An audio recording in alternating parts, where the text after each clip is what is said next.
This is Juno Beach at Courseulles-sur-Mer.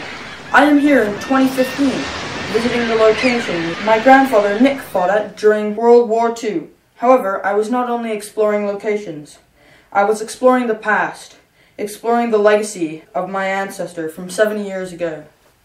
My name is Noah Gaffran. My grandfather was Nick Homeniuk. He served with the Canadian Army in the Royal Winnipeg Rifles during World War II. He joined the Army in 1942.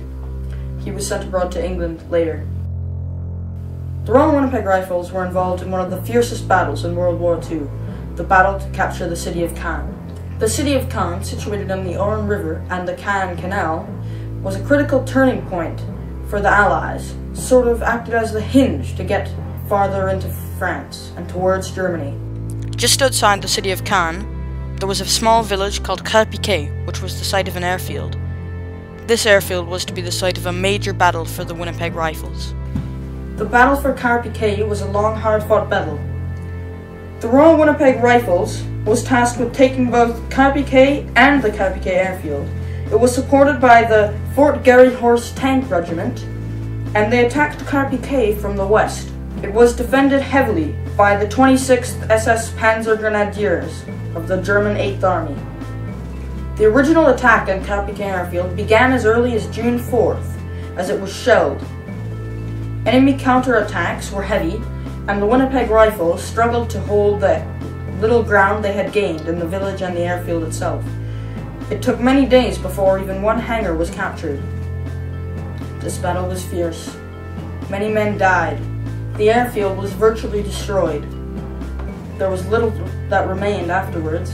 It was a miracle that the Royal Air Force was able to put the airfield to use after its capture. The Canadian and British troops were caught up around Caen. Caen was heavily bombarded by Allied bombers. The town was reduced to rubble.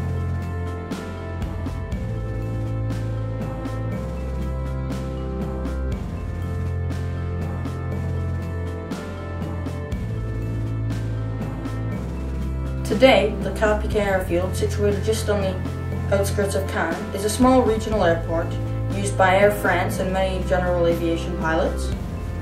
It looks just like a regular airfield, with a regular runway, a small hangar terminal, and small planes flying around. The city of Caen itself, which was only liberated on the 10th of July 1944, over a month after D-Day, looks like it had never been part of a war at all, completely reconstructed.